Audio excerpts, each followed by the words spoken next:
Hi, magandang hapon. This is Chona. It's Sunday today, kaya yung araw natin is nakaalat para sa simbahan.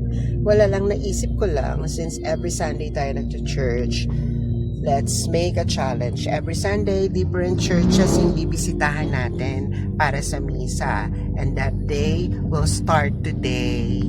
Yun, kabababa lang natin ng sasakyan. First church natin is Bamboo Organ. Why? Because dito ako bininyagan. Dito unang namulat yung faith ko. Dito na tayo. Ang Bamboo Organ pala ay makikita o matatagpuan sa St. Joseph Parish Church dito sa Las Piñas. Itinuyo siya noong 1824 ng isang paring Agustinian.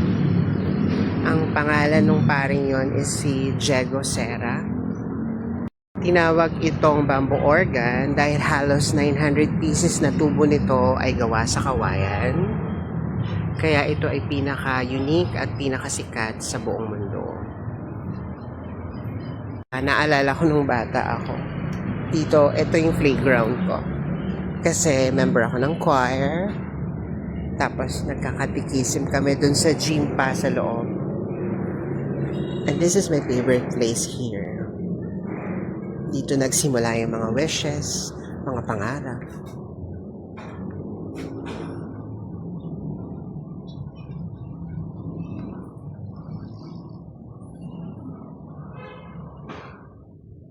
Ayan si St. Joseph.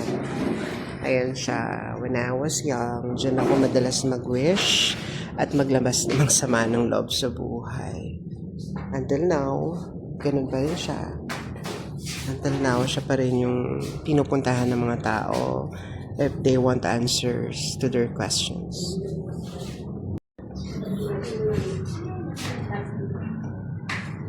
At dahil hindi pa naman magsisimula yung misa, we still have time para mag-snack muna. Snack muna kami. Of course, nung kasama ko si Bim. Snack muna kami bago mag-church. Ito yung kabuuan ng simbahan. One of the oldest church sa Las Piñas. Bim, dito tayo. Kahanap kami ng snack dun. Sa plaza.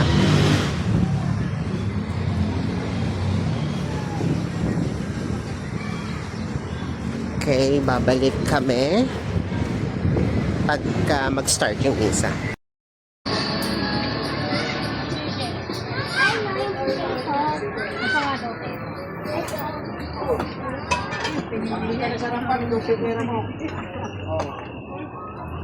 Pwede ka bang makilala at mahagka? Hindi lang ito isang simbahan. Ito ay bahagi na rin ng ating kasaysayan, bahagi na ng sining, bahagi na ng pananampalataya ng mga Pilipino. Kaya kung mapapadaan ka dito sa Las Piñas, oops, huwag mo nang palagpasin ang pagkakataong marinig ang nag-iisang tunay na bamboo organ sa mundo.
pa rin yung ano, no?